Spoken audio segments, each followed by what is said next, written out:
Muito boa tarde a todos. Vamos iniciar aquela que vai ser a penúltima Semantic Discussion deste ano. Portanto, nós temos feito dentro deste grupo e com mais alguns convidados um conjunto de discussões relativamente participadas e abertas, com pessoas de várias áreas e onde procuramos discutir temas da atualidade.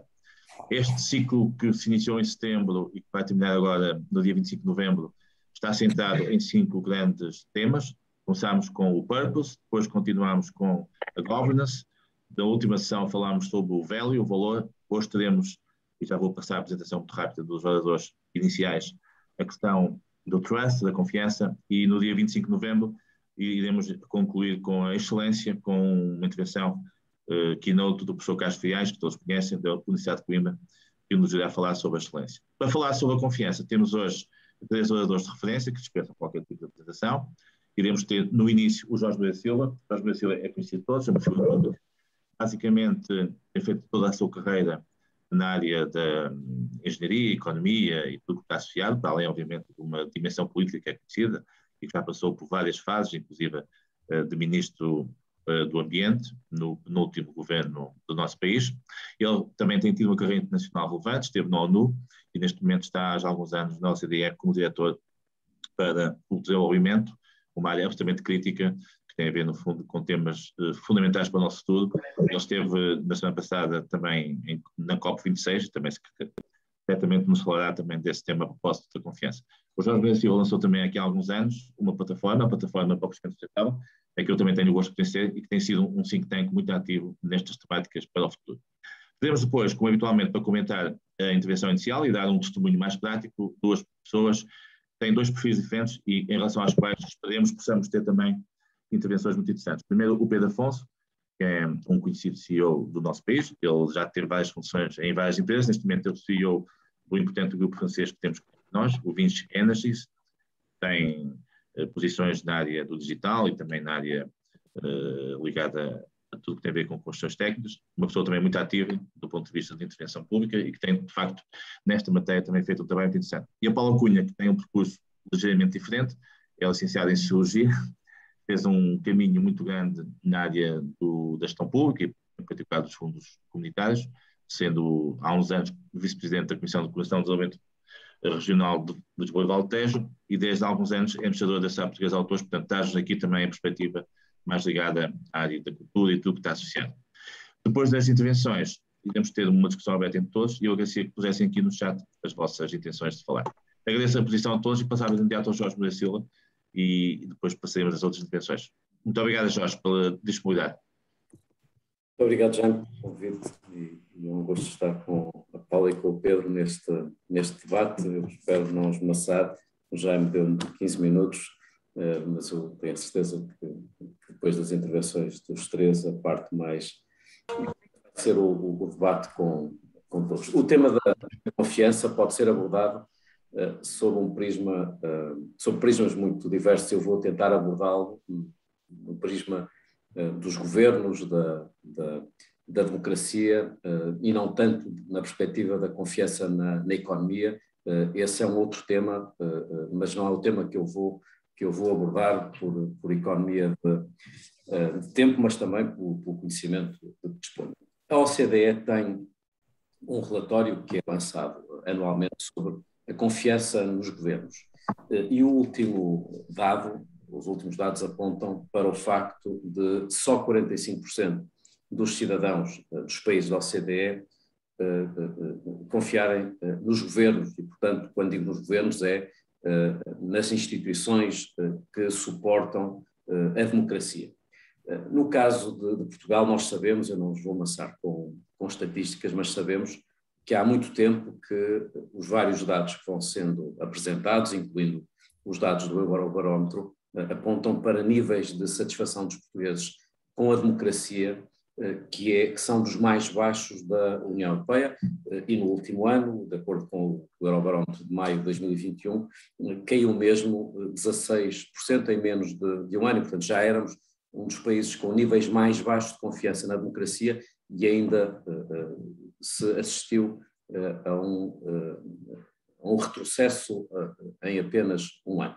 Estes são dados, são estatísticas, existem vários dados que vão sendo apresentados, seja por organizações internacionais, seja por instituições da sociedade civil. Aquilo que a OCDE considera, quando falamos de confiança, em termos de elementos decisivos de valorização da confiança, isto é, quais são as vantagens, a importância da confiança, desde logo, como todos temos noção, o facto de ser um alicerce um alicerce da legitimidade das instituições públicas. A legitimidade da política, no sentido mais vasto, depende, em última escala, da confiança. Como sabemos também que é impossível manter a coesão social de um país se não existirem níveis de confiança aceitáveis. Como também sabemos, e eu digo por experiência, tendo trabalhado durante muitos anos na área do ambiente, que é impossível tentar convencer as pessoas a uma reorientação de comportamentos, lidar com temas com o princípio da precaução, se não houver confiança na previsibilidade, na estabilidade, na base científica das políticas públicas que procuram motivar essa reorientação de comportamentos.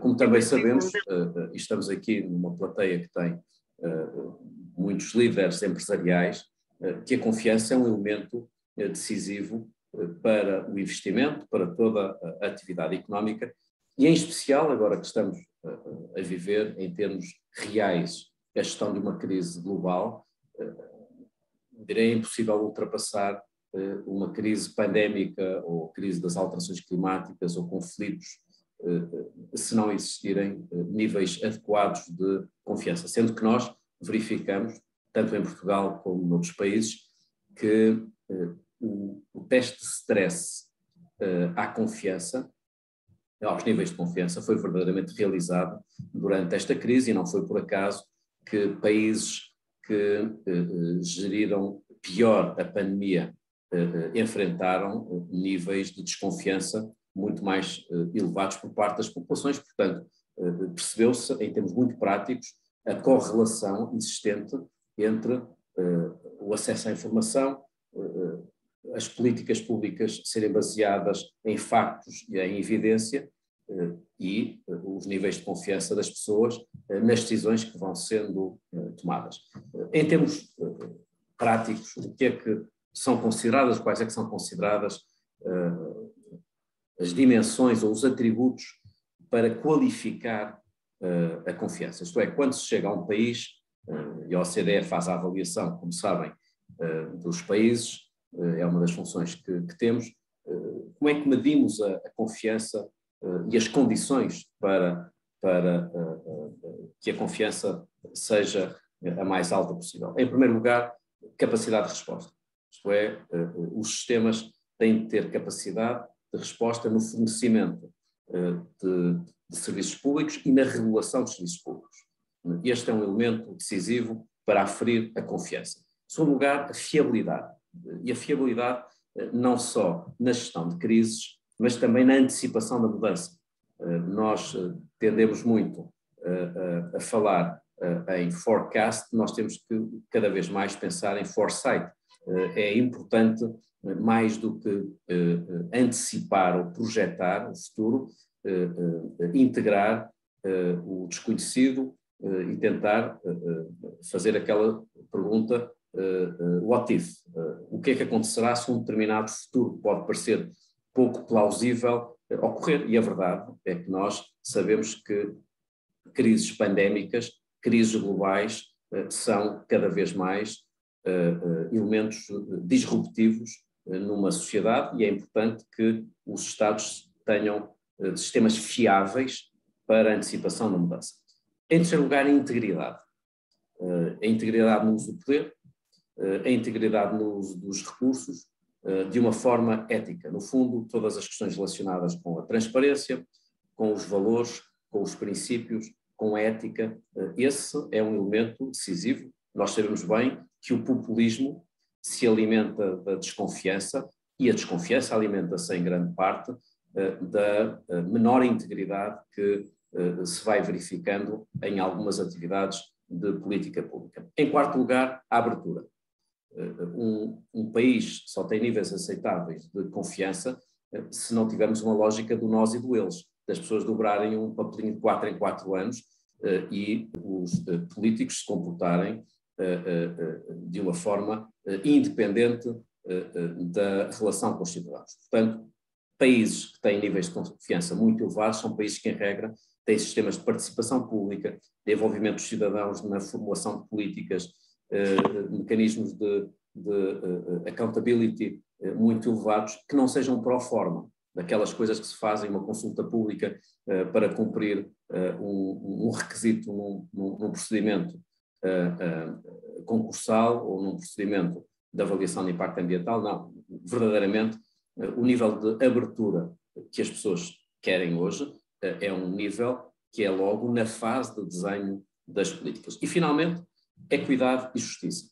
Não há coisa pior para a perda de confiança dos cidadãos na política, no sistema político e nas instituições do que a ideia de iniquidade e a ideia de injustiça. E, portanto, países que têm níveis muito elevados de igualdade de oportunidades, de combate às desigualdades, de promoção da justiça e da equidade, são países que têm níveis de confiança mais elevados. Esta é a parte teórica, por assim dizer, do trabalho que fazemos na OCDE. Em termos mais práticos, e no tempo que me resta, o que é que considero que neste contexto, um contexto em que sabemos bem o que determina a confiança, sabemos bem o que é confiança, sabemos bem o estado em que estamos, a nível global e a nível nacional, quanto aos níveis de confiança, o que é que me parecem ser elementos decisivos para reforçar a confiança, nomeadamente nas instituições em Portugal.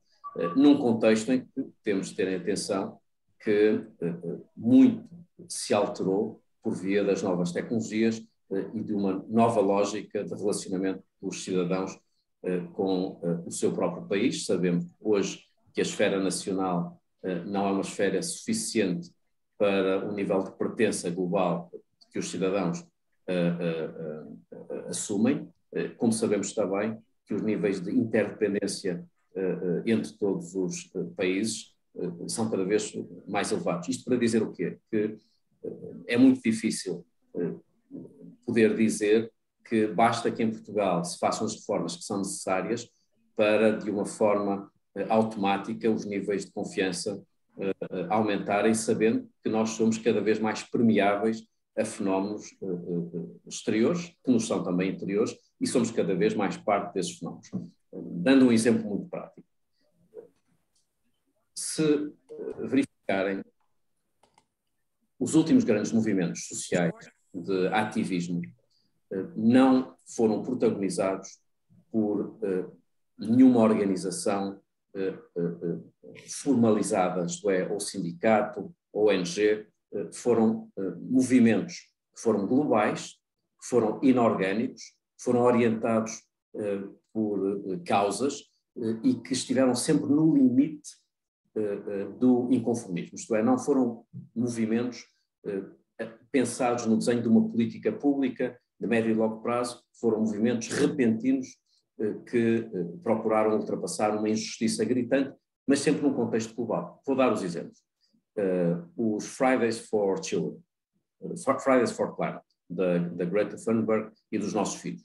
Movimento que não nasceu da Greenpeace, nem da WWF, nem da WWF, nem nenhum movimento verde, nasceu de um grupo de estudantes muito reduzido que depois teve um efeito de simpatia à escala global. Outro caso, o Me Too. Outro ainda, os Occupy, depois da crise financeira. E outro ainda, os Black Lives Matter. Nenhum destes grandes movimentos foi expultado por uma ideologia ou por um movimento sindical ou por uma ONG ou por uma fundação e tiveram uma escala global. Isto para dizer o quê? Que me parece que os países têm que fazer aquilo que está ao seu alcance dentro do seu território, mas não podem fazê-lo de forma desligada do contexto global. Portanto, eu considero que existem dois pilares para lidar com este tema da confiança. Um é o pilar da politics, outro é o pilar da policy. No pilar da politics, no pilar do sistema político, nós temos verdadeiramente que reformar os sistemas políticos, o que não significa reformar os sistemas eleitorais. Em Portugal, confunde-se sempre muito a reforma do sistema político com a reforma das leis eleitorais. E a verdade é que existem muitos outros mecanismos decisivos para reforçar a cidadania e a participação que vão para lá das leis eleitorais e do método de eleição dos deputados. Considero, por exemplo, que a avaliação custo-benefício das políticas públicas tem de ser assumida de uma forma séria. Eu defendo isto há muitos anos, no âmbito da Plataforma para o Crescimento Sustentável, no âmbito da Assembleia da República deveria existir uma comissão independente para a avaliação custo-benefício das políticas públicas que garantissem a solidariedade intergeracional, isto é, não é possível lançar qualquer tipo de investimento, qualquer tipo de projeto que tenha um efeito de médio e longo prazo, sem que exista uma avaliação custo-benefício e que todas as suas implicações sejam aferidas. Como parece essencial integrar mais os cientistas nos desenhos das políticas públicas. Isto é uma reforma do sistema político, não é uma reforma do sistema eleitoral. Como também me parece importante reforçar o poder e a capacidade das organizações intermédias da sociedade civil. Isto para dar apenas alguns exemplos. É evidente que eu também defendo, no âmbito da reforma do sistema político, uma reforma dos sistemas eleitorais, nomeadamente a introdução do voto eletrónico, o alargamento do voto de boas iniciativas como o voto antecipado e o voto em movimento e também mecanismos de proximidade de eleitos e eleitores como o voto preferencial ou os círculos uninominais. A segunda dimensão é da legitimidade das políticas públicas, é da policy. Eu lancei um livro há pouco tempo chamado O Direito ao Futuro e eu considero que não há coisa pior para afastar os cidadãos da política e afastar, em especial, os jovens da política e, portanto, aumentar os níveis de desconfiança do que a obsolescência e o desajustamento das políticas públicas. Quando hoje se verifica que os níveis de crescimento são, desde há 2 décadas, medíocres, que temos um sistema de pensões que não garante aos nossos filhos a garantia de que algum dia vão ter direito a uma reforma. Quando temos níveis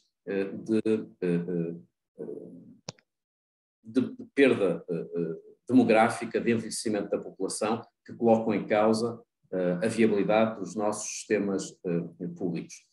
Quando se percebe que as desigualdades são de tal forma gritantes que quem nasce em Portugal pobre demora 5 anos, 5 gerações a chegar à classe média, percebemos que estamos, na prática, a retirar o direito ao futuro de quem nasce em Portugal. Como também, quando olhamos para temas como as alterações climáticas, a biodiversidade, os conflitos, a fragilidade, se percebe que estamos, em termos práticos, seja por incapacidade em ultrapassar obstáculos estruturais que estão connosco há muito tempo, seja por incapacidade de ultrapassar obstáculos globais, em termos práticos estamos a gerar um confisco do futuro relativamente às novas gerações. Portanto, quando se fala muito de solidariedade intergeracional, eu acho que temos que começar a falar de legitimidade das decisões tomadas que não respeitam o interesse das novas gerações. E, portanto, eu considero que quando se fala de confiança, e estou a terminar já, quando se fala de confiança, estas 2 dimensões, a dimensão do sistema político,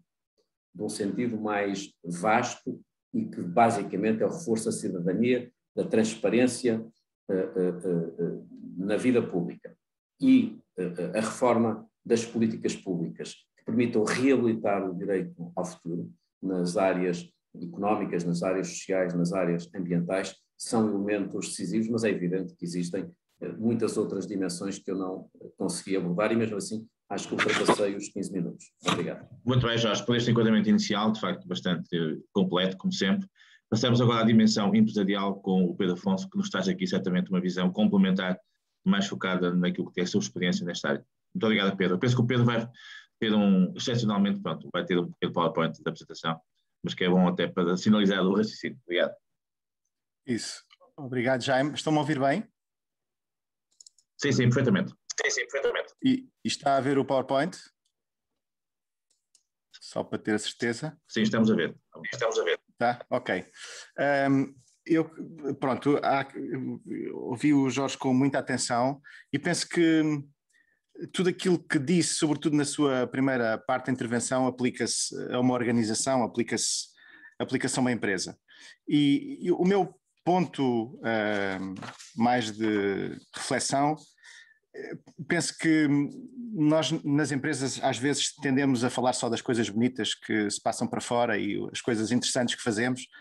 Já agora só uma correção, Jaime, nós trabalhamos no digital com a marca mais conhecida é a Axians, e do lado da energia, portanto temos o digital e a energia, a empresa mais conhecida é a Sotec, com 70 anos no mercado português. Não disse porque estava que o Pedro obviamente fizesse essa referência, ok?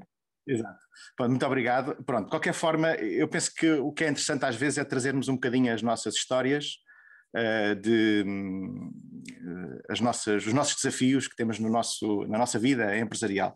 E este tema da confiança começa sempre, vamos lá, na liderança empresarial e nos valores que nos guiam na nossa filosofia de gestão, na nossa forma de atuar na relação com os outros. Eu lembro-me sempre desta história. Em 2013, eu estava num projeto empresarial, na altura noutro contexto acionista, e eu há cerca de 4 anos estava a desenvolver um projeto que era uma espécie de startup, e aquela startup nunca deu resultados positivos.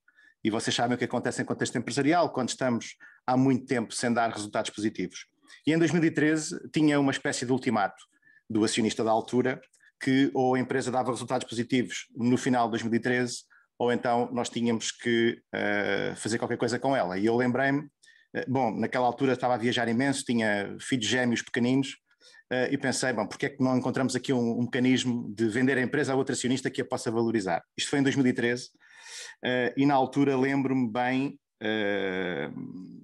isso não foi muito badalado, saiu na altura no Jornal de Negócios, etc., numa área de televisão digital que nós trabalhávamos, e lembro-me bem que durante esse ano eu cheguei a ficar doente, porque aquilo que eu tinha que fazer para vender a empresa não podia comunicar com a minha equipa.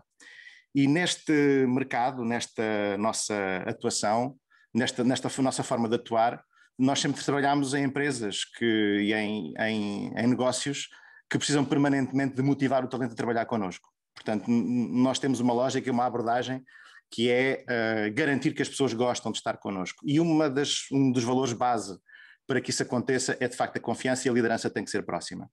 E nesse ano eu não pude ser próximo porque tive que sonegar alguma informação da equipa, não podia dizer à equipa que se não a conseguíssemos entregar a outro acionista, ela podia eventualmente fechar. Isso deixou-me doente. Lembro-me de ter uma vez uma apresentação no técnico ali a meio do ano, tive uma tontura na descida lá num dos auditórios do técnico. Lembro-me que fiz a apresentação com muita dificuldade, no final sentei-me, depois vim embora, foram-me buscar, eu fui ao médico nos 2, 3 dias seguintes e o médico disse-me: Pedro, você tem que dormir mais, esqueça lá outras coisas, você tem que dormir e tem que conseguir dormir. E naquela altura lembro-me bem que foi um período muito difícil, por isso liderança tem que ser com congruência, e congruência precisa de confiança, porque senão podemos mesmo ficar doentes. Outra coisa, penso que já foi aqui nestas sessões também, a liderança pelo purpose, e às vezes vejo algumas empresas falar de purpose e ele fica só nos slides bonitos dos CEOs.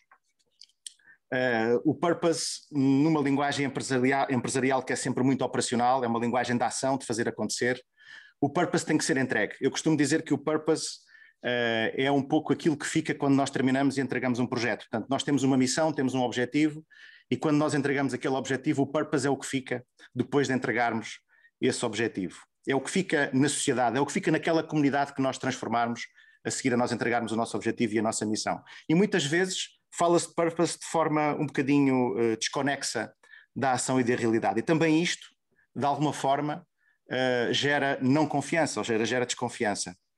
Então nós temos 5 dimensões do nosso purpose. Naturalmente a sustentabilidade financeira é uma das componentes, o desenvolvimento humano das pessoas e o value sharing, É uma das formas que temos de entregar o nosso purpose. O terceiro, o value sharing, só uma nota, o nosso maior acionista do nosso grupo são os nossos colaboradores, com cerca de 10%. Portanto, dos 220 mil colaboradores, 164 mil são acionistas do grupo.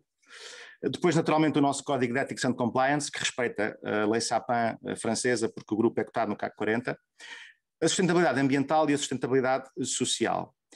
E o ponto importante é que nós estamos neste momento numa viagem já há cerca de 2 anos, e eu vou focar apenas a sustentabilidade ambiental, porque muitas vezes nós falamos sobre isto em geral e nós costumamos dizer que o purpose só é entregue se ele tiver nos KPIs de gestão.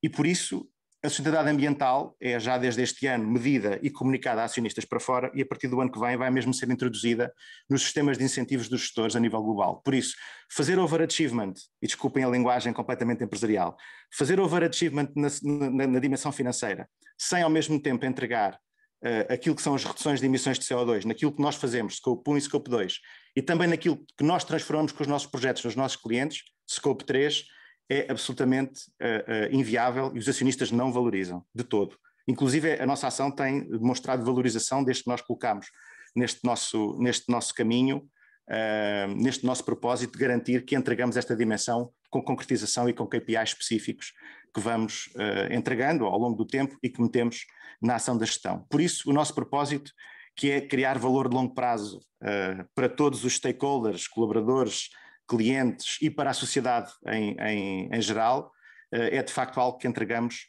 neste formato. Depois uma outra dimensão que penso que também é interessante, ainda na lógica da confiança, que é muitas vezes vemos isto em várias equipas, nas equipas onde estamos integrados. Eu vou falar um bocadinho sobre boards de empresas, que já há alguns anos vou tendo o privilégio de poder liderar alguns, e recentemente, isto aconteceu há poucas semanas, tive um episódio muito interessante que também liga muito com este tema da confiança. E desculpem ir sempre às histórias operacionais, mas nas empresas é isto que nós fazemos, são operações, ações para transformar o mundo num mundo melhor, e já agora cuidando do planeta, é isso que nós temos que fazer todos os dias.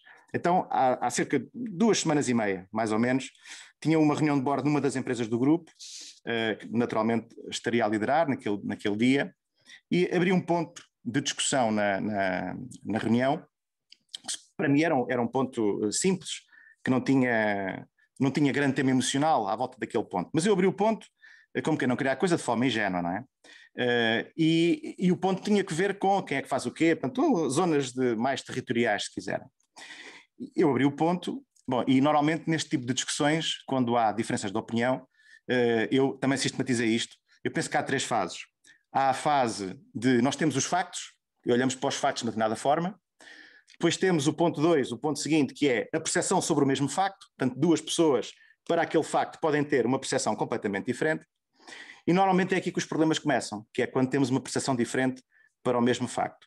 E quando o problema começa, há um ponto de encontro de egos ou de vontades, que quando estamos a falar de pessoas com um perfil águia, para quem conhece a linguagem disso, de perfil psicológico, sobretudo na vertente de comunicação, para pessoas que têm um formato mais águia, 2 águias raramente se conseguem encontrar quando a coisa se transforma num espaço de discussão de diferença de percepções. E quando normalmente uma das pessoas ou as 2 pessoas não conseguem convencer o outro de que a sua percepção é que é correta, normalmente é o que acontece, passamos para o 3º nível, que é passamos para a afetação emocional do outro. E, portanto, tento desequilibrar o outro, já não em cima do facto, já não em cima da percepção do facto, mas apenas e só em cima de uma coisa que é carregar nos botões emocionais da outra pessoa para garantir que ela fique em desequilíbrio e ver se eu consigo ganhar aquela conversa. Bom, e eu penso que podemos ter várias situações na nossa vida onde isto acontece. Vemos discussões públicas à volta apenas de toques em botões emocionais das pessoas, sem qualquer conexão com aquilo que são os factos da vida real, daquilo que aconteceu. É que nem sequer às vezes discutimos aquilo que são as percepções dos factos. Discutimos mesmo apenas no nível cá em cima, que é um nível completamente abstrato e sem qualquer interesse do ponto de vista prático. Mas eu tirei daqui uma conclusão muito grande. É que a responsabilidade da confiança que foi afetada entre estas duas pessoas. Já agora depois toda a equipa se sentiu bastante desconfortável e acabou também por estar um bocadinho em dissonância e toda a gente ficou um bocadinho em desacordo, mas eu tirei dali uma grande responsabilidade. É que eu, como líder daquela reunião, não fiz o setup correto do framework da discussão. E o takeaway que tiro daqui é quantas vezes nós vemos discussões públicas sem qualquer liderança na discussão, sem qualquer framework, sem qualquer relação com os factos. E acho que nós, lideranças empresariais, temos muitas vezes que fazer o mea-culpa sobre a disfuncionalidade que temos em alguns boards. Não é o nosso caso e não é o caso desta empresa, mas foi um bom exemplo, porque estas coisas também acontecem a todos, não é? Mas é um bom exemplo do papel da liderança para garantir que se gera confiança entre as pessoas, fazendo o framework certo das discussões. Pois eu lembro-me também que há uns anos atrás, ainda sobre este tema da confiança, houve uma frase, isto foi em 2017, que me registou muito, que foi aí numa transição de vida profissional, 2016 para 2017, tive uma pessoa que me disse uma coisa na altura, que foi: os relacionamentos são mais importantes que as realizações. E o que nós temos de ter consciência é que quando estamos neste terceiro nível da discussão, pomos em causa completamente os nossos relacionamentos e a base de confiança que é necessária para progredir e para encontrar o progresso. E ainda nessa altura descobri um estudo em Harvard, é um estudo com quase 80 anos em Harvard, é dos estudos mais antigos conhecidos em universidades como Harvard, por exemplo. É um estudo que tem muitas pessoas a participar nesse estudo, famílias inteiras, pessoas com 90 anos, pessoas mais jovens das mesmas famílias, e o objetivo do estudo é perceber o que é que torna a vida das pessoas mais saudável e mais feliz. E o estudo é muito claro, é que independentemente das pessoas serem mais ricas ou mais pobres, das pessoas serem mais famosas ou mais desconhecidas, aquilo que torna a vida das pessoas mais saudável e mais feliz é a qualidade dos seus relacionamentos. Por isso vejam bem como é que ligamos o ponto anterior com este, porque como é que podemos gerar confiança se não cuidamos claramente dos nossos relacionamentos, mesmo em contexto empresarial. E depois também um tema, algumas pessoas já me ouviram falar sobre isto, mas são de facto duas histórias com um enorme nível de inspiração para nós. No nosso grupo nós temos, só tenho pena que isto não aconteça em Portugal hoje, espero um dia que isto seja possível também em Portugal, mas nós temos no nosso grupo aquele que é considerado o contrato comercial de serviços mais antigo do mundo. É um contrato que é renovado de 3 em 3 anos, de 5 em 5 anos, desde há 200 anos atrás, e não é mais do que a operação do sistema de iluminação da Assembleia Nacional de Paris. Esse contrato há 200 anos era operado com velas, literalmente com velas, portanto havia pessoas que iam acender e apagar as velas na Assembleia todos os dias, e hoje depois passou para luzes com gás, e hoje é operado com LEDs e com uma consola digital que não precisa de pessoas para cuidar do sistema operacional desse contrato. Mas o que é aqui interessante é, vejam como em 200 anos a tecnologia mudou tanto, e a tecnologia foi completamente irrelevante no processo de renovação deste contrato comercial, em linguagem de negócio. Aquilo que de facto ligou estas gerações dos meus colegas do grupo ao longo destes 2 séculos é de facto a relação de confiança que se estabeleceu com o cliente. Aqui entre nós eu acho que nós já vamos renovando o contrato até para podermos dizer que ele existe, e nem acredito que a gente consiga ganhar dinheiro com ele, mas acredito também que a gente consiga ir renovando o contrato e podermos ter esta história que é muito interessante. E então o fator que ligou tudo isto ao longo do tempo é de facto o fator confiança, e isto pela positiva do lado do negócio. Depois, talvez também uma outra coisa que os gestores e os líderes empresariais têm por vezes que escolher, também dizer não, para garantir que a confiança e a reputação está lá numa empresa. Eu lembro bem em 2017, quando cheguei ao grupo, houve uma altura, não sei se recordam, em 2017 estávamos no auge da administração americana e havia várias ideias que a administração americana defendia. E uma delas era a construção do muro dos Estados Unidos com o México. E o nosso grupo tem um grande braço de construção, vale cerca de 25% do grupo, e que está presente nos Estados Unidos. E nós estamos à procura de entrar no mercado americano já há mais de 30 anos e nunca conseguimos entrar no mercado americano pela porta da frente. Temos entrado sempre com pequenas operações, com pequenas atividades, temos conseguido fazer algumas coisas, mas não em escala. Nós somos um dos 200 maiores grupos do mundo, um dos 50 maiores grupos da Europa, e o mercado americano para nós é muito pequenino, por isso era natural que pudéssemos querer entrar naquele mercado com mais força. E tínhamos ali uma porta de entrada muito fácil, que era construir o muro, ganhar uma reputação à volta daquela obra, vamos dizer assim, e a partir daí poder desenvolver no mercado americano. Pronto, só que na altura, quando o projeto surgiu, nós fomos convidados a apresentar a proposta, e a resposta do nosso grupo, do Sr. Xavier Villar, que é o nosso presidente global, emitiu-nos um comunicado interno para toda a gestão de todos os países e também para fora, para os mídia, e aquilo que ele comunicou sobre este projeto foi isto. I have to take into account the reality of my company, our culture, our way of doing things and our sensitivities, not only those of my American colleagues, but around the world. For these reasons, and this is not at all a value judgment on the United States, we prefer not to touch this wall. Não sei se ouviram ou se só leram. Ouvimos e vimos. Ok, perfeito. Houve duas mensagens que tirámos, ainda sobre a confiança. Houve duas mensagens que tirámos e eu nunca me esqueço, onde quer que venha a trabalhar no futuro, espero continuar neste grupo, mas onde quer que venha a trabalhar nunca mais me esqueço desta decisão. Foi uma multi-million decision de não vamos, tínhamos a porta aberta e a decisão deu-nos deu-nos duas lições brutais.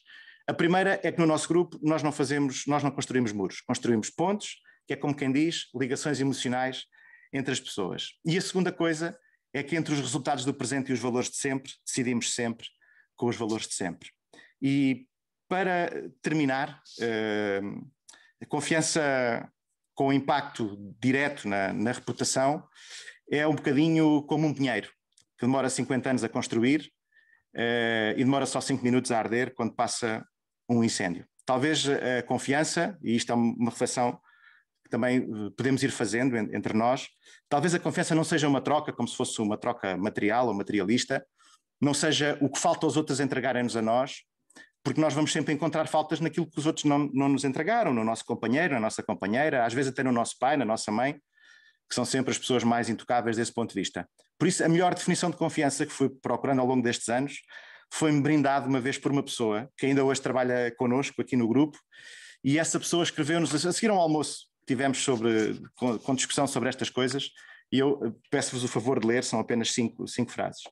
E essa pessoa escreveu-me o seguinte: confiança vem do latim confidentia, confiança de confidere, acreditar plenamente com firmeza, com fé. A confiança não se exige nem se cobra, dá-se. É como o amor ou a felicidade. Ou existe dentro de mim ou não existe, mas só eu tenho o poder de a criar, porque é o amor que sinto, a felicidade que sinto, a confiança que sinto. Confiar é um inside job. Fé em nós próprios, no caminho que escolhemos, no propósito que temos para a nossa vida. Confiar é aceitar que a vida é um conceito multifacetado, do qual controlamos uma infinitésima parte. Confiar é, com a mente clara, foco nos objetivos e missão a que nos propusemos, usar a nossa energia para encontrar um caminho para lá chegar, aos objetivos, independentemente dos desafios que connosco se vão cruzar. Simplesmente aceitamos e procuramos uma solução. E esta parte é lindíssima. E fazer isto não é desconfiar. E se não conseguimos confiar, significa que desconfiamos. E desconfiar é corrosivo. E termino eu que confiar é uma escolha nossa todos os dias, magnetiza uma equipa, magnetiza a equipa com quem escolhemos trabalhar, magnetiza uma empresa, magnetiza empresas com clientes. A confiança está no centro da nossa liderança. É por isso uma escolha. Muito obrigado. Excelente, Pedro. Sim, senhor. Uma belíssima intervenção. Depois vamos discutir a seguir. E para terminar, a Paula Cunha traz aqui a perspectiva mais da área da cultura e da experiência que ela tem. Muito obrigada, Paula. Boa tarde a todos novamente. Eu não sei se me estão a ouvir. Sim. Estamos a ouvir perfeitamente.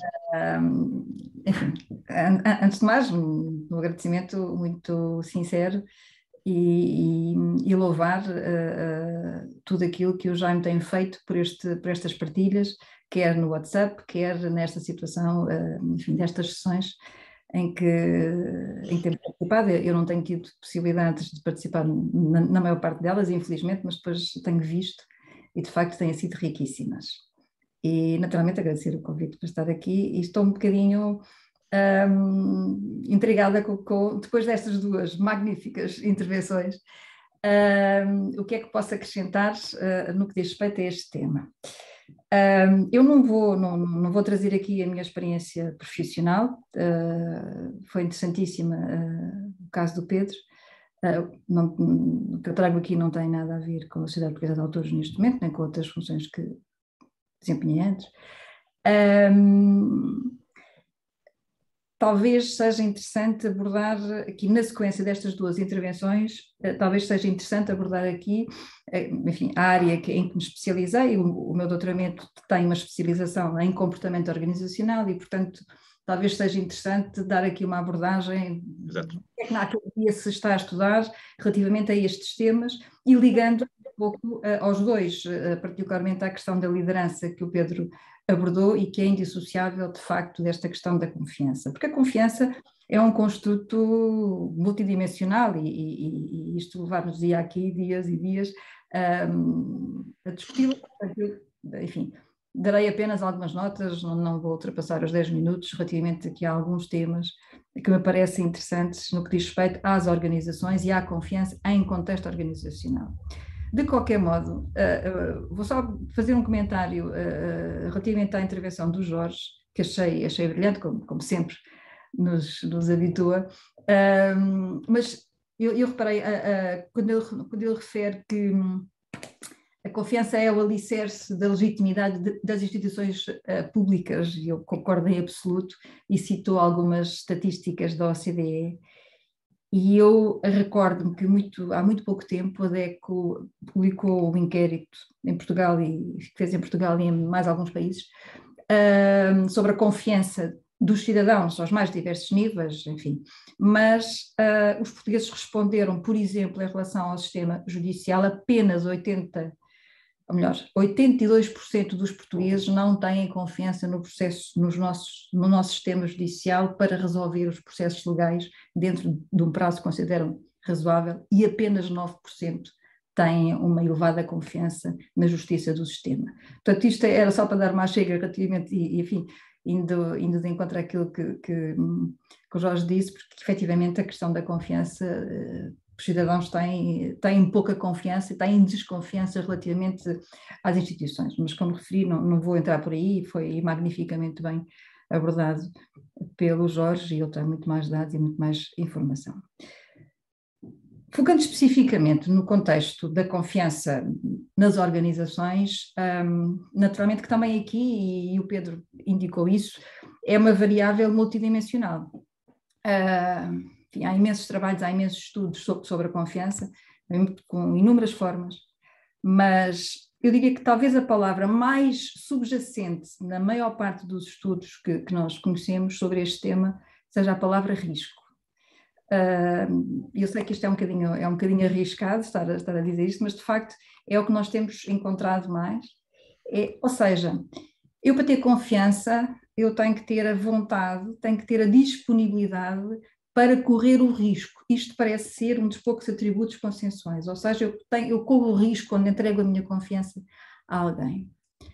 Mas há quem vá mais longe, há quem defenda mesmo que a melhor caracterização da confiança é a disponibilidade para ser vulnerável àqueles a quem entregamos a nossa confiança. Isto também se liga um bocadinho àquilo que o Pedro estava a dizer de uma outra maneira.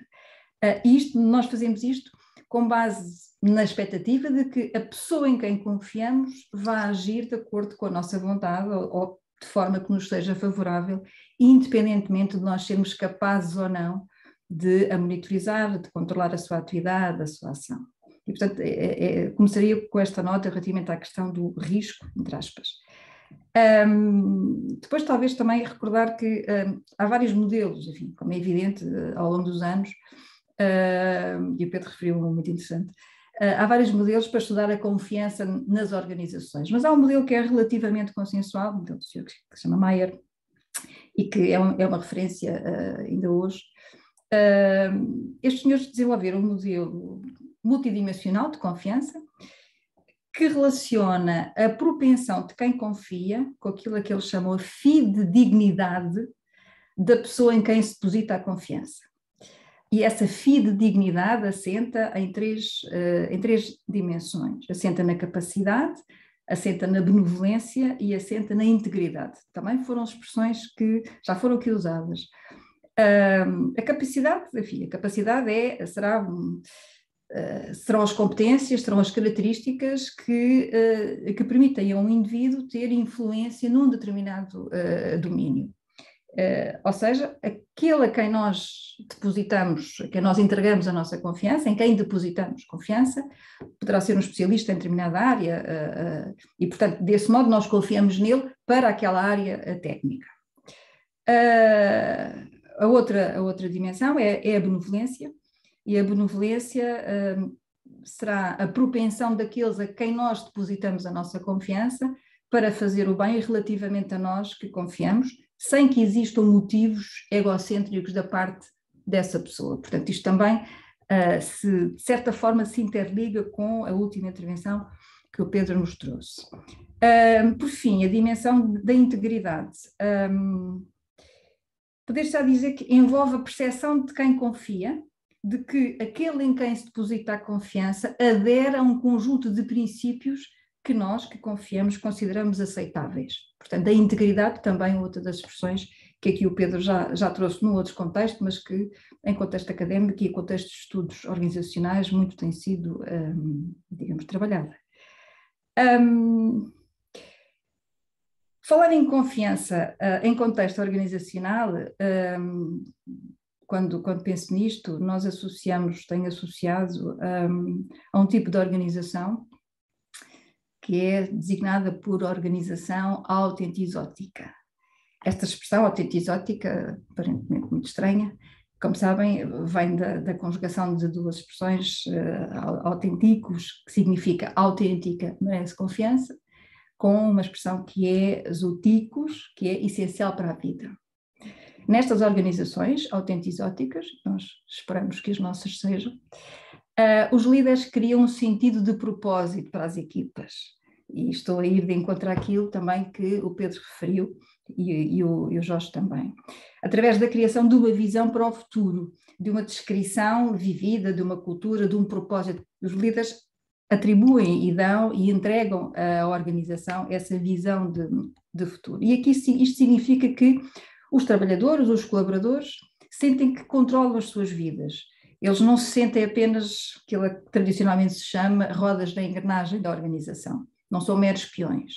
Eles sentem que as suas ações efetivamente influenciam a vida da organização. As pessoas sentem que pertencem a uma comunidade e esse laço constitui a base da confiança e do respeito mútuos. Nestas organizações, a vida da organização não é comandada por zombies, mas é por pessoas que de facto instilam um sentido de alegria no seu trabalho. As pessoas podem colocar a sua imaginação, a sua criatividade ao serviço do trabalho, sentem-se completamente envolvidas, concentradas naquilo que fazem. É um tipo de organização que eu, felizmente, já vamos vendo e temos muito, e o Pedro deu agora um excelente exemplo com este testemunho que aqui nos trouxe. A confiança, por outro lado, é também uma das componentes daquilo a que se tem vindo a chamar o capital psicológico, e este capital psicológico envolve otimismo, envolve a resiliência, envolve a autoeficácia e envolve a esperança. E, obviamente, impacta a produtividade.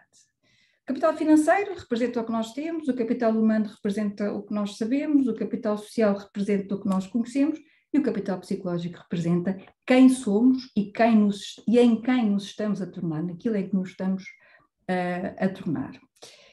E, tal como o Pedro também referiu, isto de falar, no fim, tem esta questão, podemos fazer as reflexões, mas também podemos repetir, mas obviamente que estamos a falar em contexto organizacional e temos que falar em lideranças e temos que falar no tipo de líder. E naturalmente que os tipos de liderança são fundamentais para a aplicação deste capital psicológico. O líder que mais se ajusta a este contexto é aquilo que tradicionalmente se chama o líder transformacional. Naturalmente a liderança é um processo mediante o qual o indivíduo influencia um grupo de indivíduos com o objetivo de se alcançar um determinado objetivo comum. Nas organizações nós precisamos que os nossos colaboradores sejam empenhados, dedicados, leais, disponíveis para ultrapassarem as próprias limitações, quer na organização, quer na sua própria vida cívica, digamos assim.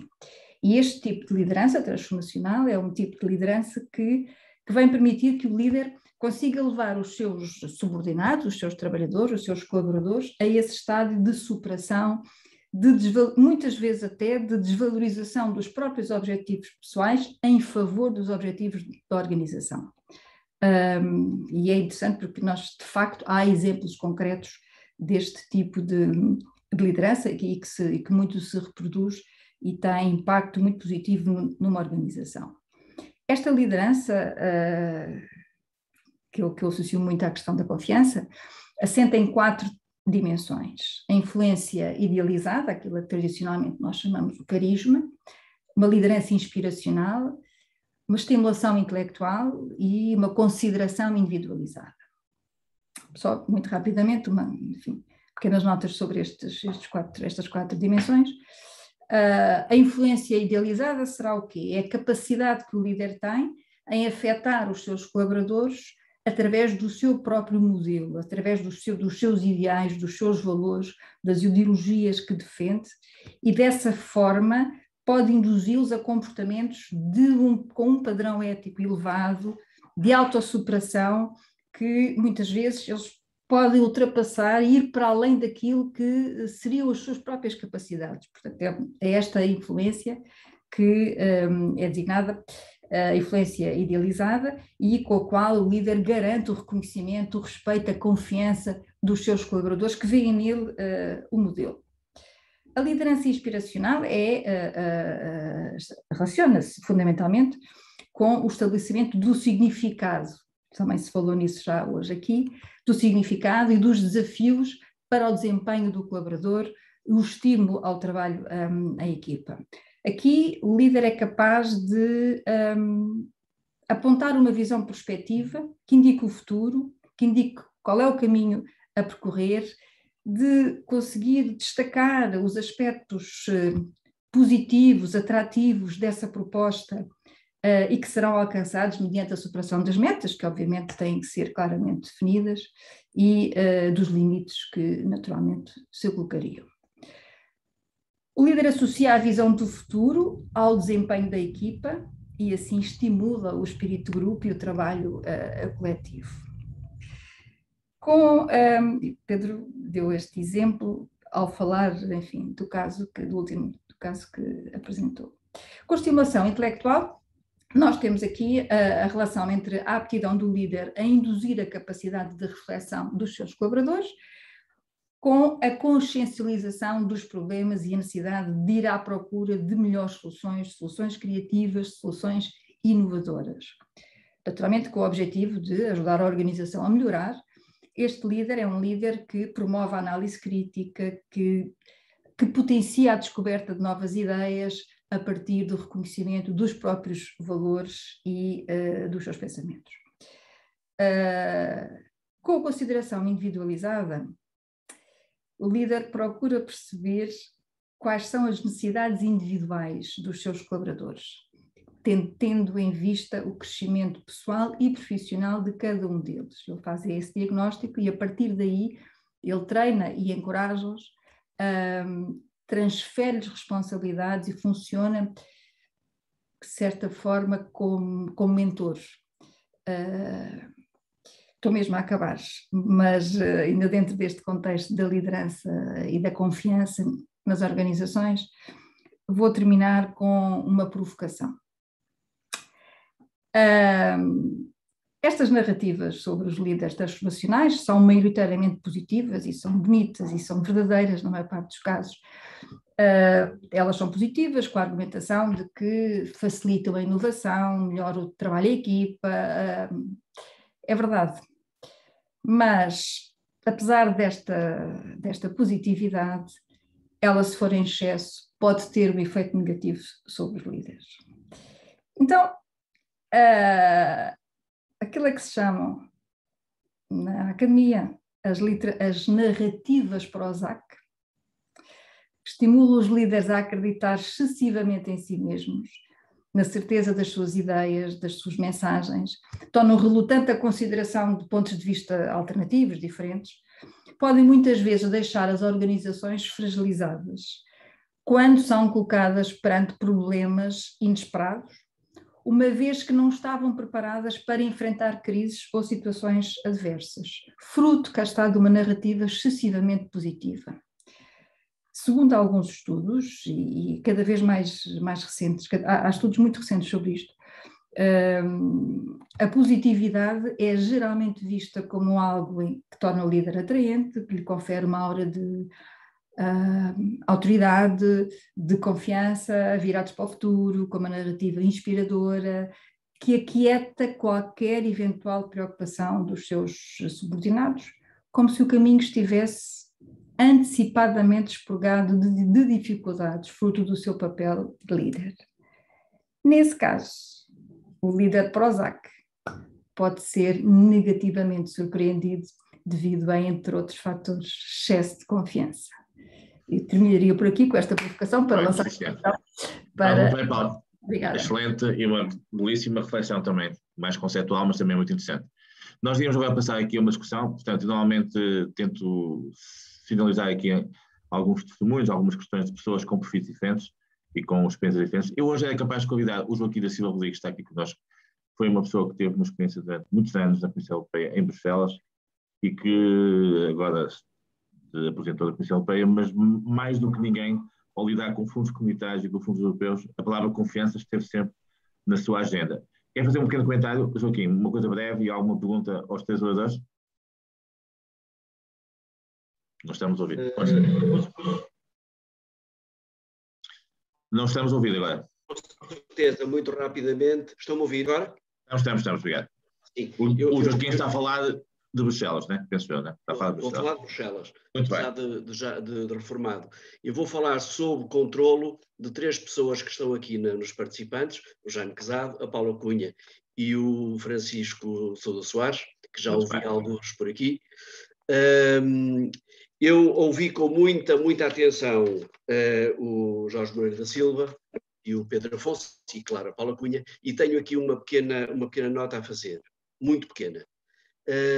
Preocupa-me a falta de confiança, ou o nível de confiança, não vou dizer a falta, o nível de confiança deste grande universo que são os mais de 500 milhões de cidadãos em relação às instituições europeias.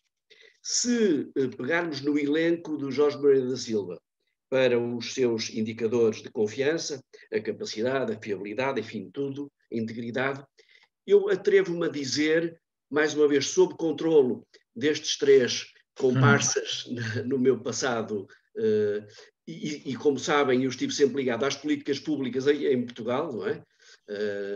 Como responsável de programas e de projetos dos fundos, ligado aos fundos comunitários. Eu atrevo-me a dizer que estes indicadores de confiança estão cá todos. Mas então, porquê é que não há confiança ou porquê é que o nível de confiança é baixo? E então eu lanço aqui uma provocação. A Paula Cunha lançou uma provocação, eu lanço outra que poderá ser para este ou para outro debate. Eu acho que as instituições europeias, para não dizer a Comissão Europeia, porque não pôr o nome nas coisas certas, não vende, entre aspas, corretamente o seu produto. Ou seja, quando faz bem, e faz muitas coisas bem, não apregoa, não sublinha, não faz. Eu estou a dar umas aulas na Universidade Sénior em Portugal, e em média mais velhos do que todos os participantes que estão aqui hoje, quando me perguntavam uma vez, quanto tempo é que você demora para validar um pedido de reembolso de um fundo comunitário? Eu dizia 5 minutos. E então disseram-me, então você passa um cheque em branco. Eu disse, não passo um cheque em branco. É que o pedido chega-me às mãos em estado impecável. A Paula Cunha sabe muito bem de que é que eu estou a falar, porque enquanto gestora no POLVT, Lisboa e Val do Tejo, sabe muito bem do que é que eu estou a falar, e o Jaime Quezado, obviamente, também. Portanto, quando se diz que é bom produto, portanto, do ponto de vista da integridade, mesmo, como dizia o Jorge Moreira da Silva, ligado à ética, na equidade e justiça, porque não também, porque é que não se vende, entre aspas, este produto, porque é que não se apregoa de forma que as pessoas saibam do que é que nós tratamos. Eu estive numa delegação, ultimamente, estive 4 anos destacado numa delegação nas Ilhas Maurícias, e os meus colegas maurícios, cujo ordenado é pago por Bruxelas, não sabem quem é que lhes paga o ordenado. Isto é inaceitável. Completamente inaceitável. E então competia-me a mim, Carola, explicar, fazendo uma analogia entre as organizações europeias, as instituições da União Europeia, a analogia com um Estado-membro, para dizer que a Comissão é o equivalente a um governo e que o Parlamento Europeu é o equivalente a um Parlamento Nacional, para que as pessoas percebam como é que as coisas chegam ao terreno. Ora bem, termino dizendo, há todo o elenco do Jorge Moreira da Silva nas instituições europeias, eu não tenho dúvida, mesmo estando reformado e com o meu dever de lealdade à casa, eu afirmo isto, sem a mais pequena hesitação, mas falta uma coisa, que é a vontade de vender o seu produto, que é de boa qualidade ao meu preço. E por aqui me fico. Muito bem. Muito bem, Joaquim. Eu não sei se o Carlos Martins, que hoje também está aqui connosco, me está a ouvir. Carlos. Possivelmente. Começou aqui. Muito bem, sim, senhor. Não estava à espera. Martins tem uma longa experiência empresarial também na Mighty Fair. Não sei se quer fazer aqui um pequeno comentário ou colocar aqui alguma questão a alguns participantes. É sempre um prazer. Eu gostei muito das intervenções dos 3 oradores e agora também do Sr. Professor. E para mim, quer dizer, como não sou propriamente um especialista orador, a palavra confiança para mim é clara. Ela não, quando se fala em percentagem de confiança, ela não existe. Confiança ou existe ou não existe. Portanto, ou há confiança ou há desconfiança. E também estou de acordo com aquilo que foi dito, que a confiança é como uma árvore. Demora 50 anos a crescer ou a fazer-se e depois demora 5 minutos a desaparecer. E no meu caso da Mighty Fair, já passei por momentos de glória, mas também por momentos muito complicados. Se hoje a Mighty Fair é um projeto vivo, é porque os nossos interlocutores nunca perderam a confiança na Mighty Fair e muito especial em mim próprio. Portanto, ou seja, é o fundamental para que a relação exista, é a confiança e o sucesso passa por aí. Muito bem, sim senhor. Antes de passar aos nossos oradores, se calhar o Paulo Santo, que também tem tido alguma experiência do ponto de vista de políticas públicas e de ter ligado às questões europeias, lida muito com estes temas. Não sei se o Paulo quer fazer aqui algum pequeno comentário sobre a questão da confiança ou colocar alguma questão a alguns dos presentes. Jaime, muito obrigado também por esta tua permanente, enfim, eu não sei como é que lhe é de chamar, mas é um serviço público, no fundo, é uma ação que tu fazes muito meritória e eu tenho muito gosto e sinto muito honrado em participar nela. Bem, a questão da confiança é uma questão muito global, tem muito pouco a ver com as instituições europeias. Nós falamos das instituições europeias, mas eu julgo que é uma questão muito mais transversal. Hoje em dia, os cidadãos desconfiam de muita coisa, de muitas instituições. Das instituições da governação, desconfiam dos tribunais em Portugal, desconfiam um bocadinho de tudo. E isso tem sido uma evolução. Enfim, depois, é verdade que há confiança ou não há, também estou de acordo com o Carlos Martins, mas quando se fala das instituições europeias, nós sabemos que, inclusivamente, a União Europeia criou em 2017 e já está em funcionamento uma Procuradoria Europeia, que é, aliás, um órgão, enfim, que aprofunda como nunca a integração europeia sob vários pontos de vista. Isto porquê? Porque, de facto, a confiança nas instituições tem que ser salvaguardada com mecanismos que garantam que essa confiança, que no fundo há razões para acreditar que as coisas funcionam bem. As pessoas desconfiam, de facto, muito das instituições. Isso é grave, no fundo a confiança é o cimento da nossa vida em sociedade. E, portanto, eu acho que temos que refletir muito nisso e temos que nos distanciar um bocadinho daquilo que são as nossas experiências, para ser capazes de perceber porque é que as pessoas, quando falamos das pessoas, que é esse grupo humano mais ou menos alargado, porque é que as pessoas desconfiam, o que é que se passa, o que é que está a acontecer. Põem em causa as elites, mas quem é que substitui as elites se não houver elites? Enfim, vivemos um bocadinho à volta destas reflexões. Eu gostei muito das 3 intervenções já agora e naturalmente aquilo que eu lhes pergunto é como é que podemos contribuir para melhorar este sentimento que é mais ou menos generalizado. Muito bem, Paulo. Eu antes de passar aos oradores, se calhar pedir aqui ao Mário Franco. O Mário Franco tem tido uma experiência nos últimos anos, e eu tenho acompanhado, sou há muito tempo, muito com os países islâmicos, com os países do Magreb, nomeadamente da África. Como é que esses países, Mário, veem a questão da confiança? Porque acho que é importante nós também termos outras visões, né? E até que ponto é que isso influencia muito também aqui a questão europeia, nomeadamente agora com o islamismo e isso tudo. É interessante termos esta dimensão, talvez, antes de passar aos nossos oradores, para depois de uma segunda ronda. Obrigado, Jaime. Eu não estava à espera, estava a ouvir com toda a atenção e, claro, quero saudar a constante empenho que tens dado a este grupo e também aos 3 oradores que, de facto, complementaram-se com 3 excelentes intervenções. Eu, sobre essa temática e sendo muito curto, penso que há aqui 2 aspectos a considerar.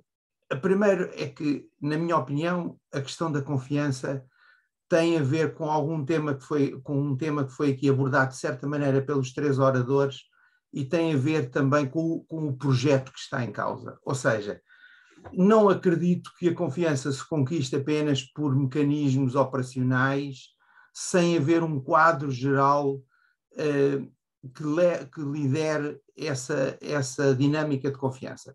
E eu penso que o que acontece em relação às instituições europeias não é um problema, peço desculpa, Paulo Santos, na minha opinião, não é um problema ter mais um procurador, menos um procurador, estudos, mais estudos, menos estudos. Eu acho que a confiança no projeto europeu tem a ver com questões profundas do próprio projeto europeu e da forma como é apresentado o projeto europeu enquanto projeto político de futuro. E creio que essa é a questão da confiança base. E vou responder à questão do Jaime, pegando na questão do Mediterrâneo. Este é um exemplo digamos, de uma tragédia europeia que é uma tragédia mundial. Nós temos vindo a construir muros, não são muros de betão como criou o presidente Trump, são muros na água, no Mediterrâneo, que impedem uma ligação entre a União Europeia e entre a Europa e o lado sul do Mediterrâneo. O que é que está a acontecer? Está a acontecer que vêm ondas de imigração para a Europa, de uma forma ilegal. Essas ondas de imigração são e têm vindo a disputar o populismo mais irracional e mais básico na Europa. A imigração provavelmente é um dos fatores principais que está a desestabilizar, na minha opinião, a política europeia, porque vem trazer e alimentar os mais diversos tipos de populismo na Europa. No entanto, não há nenhuma resposta da União Europeia séria. O acordo com a Turquia penso que é um acordo até vergonhoso para a União Europeia. É como se tivesse um proxy. Portanto, eu penso que neste momento o Mediterrâneo e toda a África têm vindo, apesar da crítica que é constante, a virar-se para outras potências, para a China e para outros aspectos. No Médio Oriente até a própria Rússia passa a ter um papel que nunca tinha tido. E, portanto, eu acho que isto gera um sentimento de desconfiança na própria política europeia, se estabiliza internamente a Europa, porque essa imigração nos vários países onde ela é forte é hoje o elemento talvez quase maior de controvérsia política e que tem disputado o desenvolvimento dos populismos, e a Europa, em vez de alargar o seu mercado a 400 ou 500 milhões de habitantes no sul do Mediterrâneo e procurar estender a sua indústria, os seus serviços, de uma forma global e, portanto, fazer uma aproximação ao Mediterrâneo, à parte sul, peço desculpa, só o caso da Tunísia é um caso exemplar, porque é um país pequeno em que a Europa deixou a Tunísia completamente ao abandono, e o único exemplo de sucesso da Primavera Árabe e de democracia está completamente pantanas desde o verão por questões financeiras e económicas que continuam, e portanto eu penso que a confiança tem que se ganhar, só para concluir, com o projeto, e o exemplo do Mediterrâneo penso, um bom exemplo de falta de ação política, de visão estratégica, e está a contribuir para a desestabilização da Europa. É mais uma provocação para juntar às outras duas que já... Então, antes passarmos a uma segunda ronda, se calhar mais empresarial, pronto, isto aqui junta-se muito com a componente institucional, cultural, conceptual, portanto, a confiança é de facto muito especial. Passava novamente ao Jorge, depois ao Pedro e à Paula para fazerem um comentário às diferentes provocações que já foram feitas, quer pelos oradores, quer pelas outras pessoas que falaram a seguir. Jorge. Bem, eu acho que a conversa está de facto a ser muito, muito interessante, e há um tema que eu não tinha abordado e que quer o Pedro, quer a Paula abordaram, e depois várias intervenções também se referiram a isso, que é o tema da liderança. Eu referi-me ao sistema e às políticas, isto é, respostas que precisam de mudanças no sistema político e respostas que precisam de mudanças nas políticas públicas, mas há um elemento decisivo que é ao nível dos protagonistas, seja na vertente política, seja na vertente empresarial ou de cidadania, o tema da liderança. Esse tema, aliás, é um tema que eu incluí no tal livro que publiquei, que é o tema da liderança servidora. Há vários conceitos de liderança, a Paula referiu-se a várias teorias também nesta área. Julgo que há uma dimensão que é decisiva no reforço da confiança, em especial quando os cidadãos são cada vez mais exigentes quanto à integridade e à dimensão ética e moral da liderança, porque hoje os cidadãos estão muito mais atentos a isso, que é a lógica da liderança servidora, isto é, o líder cujo sucesso é avaliado pelos resultados que gera na vida das outras pessoas. E essa lógica de liderança servidora envolve, obviamente, conceitos como a integridade, a autonomia, a visão estratégica, a capacidade para reformar e, obviamente, esta ideia. O carisma não pode resultar de quem grita mais, de quem tem mais killer instinct, de quem tem mais capacidade para derrubar os outros, seja no mundo empresarial, seja no mundo político, mas tem que radicar cada vez mais dos valores, dos princípios e do conhecimento. E, portanto, eu considero que os níveis de confiança nos sistemas têm uma correlação com o perfil de liderança, mas também com mudanças do ponto de vista cultural. E eu tenho falado várias vezes sobre isso, não os quero amassar, mas eu acho que um dos grandes problemas que em Portugal vivemos é o excesso de politics e o déficit de policies. Acho que esta perspectiva de discutir política numa lógica demasiado orientada para o carisma tradicional e não para a avaliação das políticas públicas é uma das coisas que mais afasta os cidadãos da política e mais níveis de desconfiança aumenta. Porquê? Porque basta haver uma desilusão com um desses perfis de liderança carismática que se apresenta sem apresentar ideias para que, a seguir, isso gere frustração por parte das pessoas. E, portanto, eu acho que há aqui um exercício também de natureza cultural, de mudança de comportamentos, e a dimensão da comunicação, que foi referida pelo Joaquim, é aqui uma dimensão essencial. Ora, nós temos aqui um problema sério ao nível da comunicação, em especial da insustentabilidade, infelizmente, financeira dos órgãos de comunicação social à escala global, não apenas em Portugal. Há um número que vale a pena partilhar com todos. A comunicação social tradicional perdeu o ano passado 30 mil milhões de dólares. 30 mil milhões de dólares à escala global. Ao mesmo tempo que os algoritmos de comunicação, a inteligência artificial, as redes sociais, a comunicação cada vez mais direta e não intermediada vai ganhando tração, na mesma medida fomos assistindo a um aumento dos níveis de autocratização, de totalitarismo e de restrição das liberdades a nível global. Isso também está relacionado com a falta de peso da comunicação social tradicional. Portanto, eu acho que nesta conversa estamos a falar sobre confiança, esta dimensão da comunicação é também aqui decisiva. Obrigado. Muito bem, passo já ao Pedro. Já agora refiro aqui uma nota que ele pôs aqui no chat. O Pedro lançou há meses, um excelente livro, Leadership, The Power of Giving Back. Eu recomendo, porque de facto é uma experiência absolutamente fantástica do ponto de vista daquilo que é o liderar para dar. Força, Pedro. Sim, a linha que eu gostava de dizer, a minha visão é sempre muito operacional e não o que é que os Estados ou a Europa pode fazer por nós, mas o que é que nós podemos fazer por aqueles que lideramos e por aqueles que temos a nossa responsabilidade. Se formos pragmáticos aqui na sociedade portuguesa, nós somos cerca de 10 milhões de habitantes, já me corrijam-me nos números que eu vou dar agora, vou fazer um bocadinho de economista sem eu ser, mas somos cerca de 10 milhões de habitantes, cerca de 5 milhões são a população ativa, mais ou menos. Sim, mais ou menos. 800 a 900 mil trabalham na esfera pública, correto? Mais ou menos. Sim. E cerca, mais ou menos, 1 milhão, vamos dizer assim. Não sabe bem. Diga? Não se sabe bem, mas é à volta disso, exatamente. Está bem, mas pronto, entre 800 mil e 1 milhão, vamos dizer assim, de grosso modo, e cerca de 4 milhões trabalham no setor empresarial privado.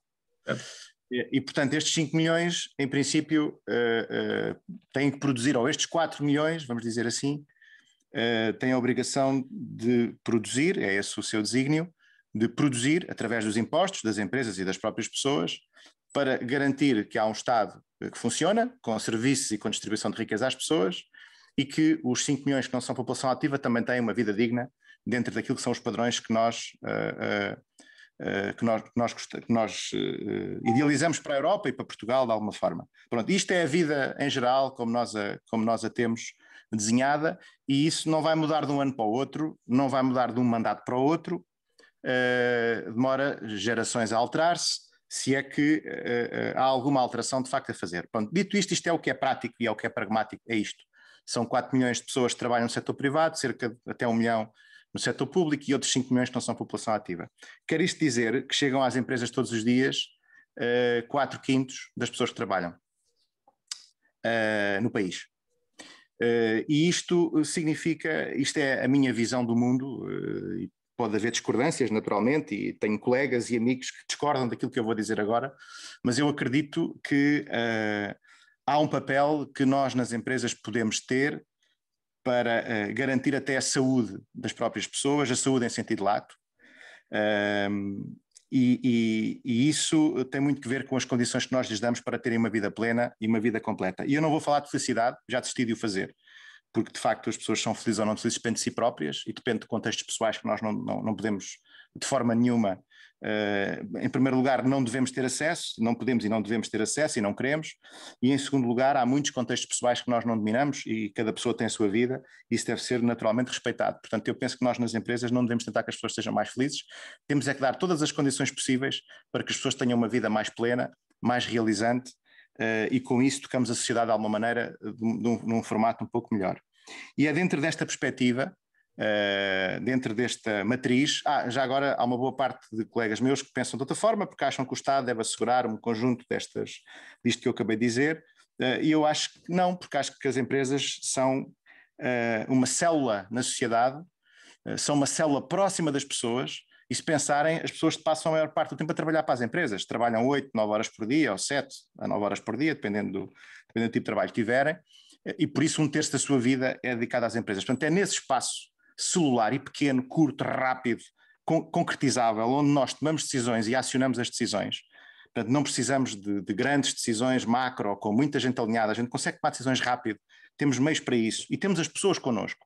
E às vezes há decisões e coisas que podemos fazer que não custam dinheiro, são apenas adaptações customizadas às pessoas ou às equipas que estamos a liderar. E nesse contexto podemos fazer a diferença. Foi também nesse contexto que surgiu este trabalho. A Paula tinha referido que às vezes há o excesso de confiança. Eu também já sofri desse mal e às vezes também sofro. E acho que a primeira coisa que as lideranças têm que fazer é assumir os seus próprios erros.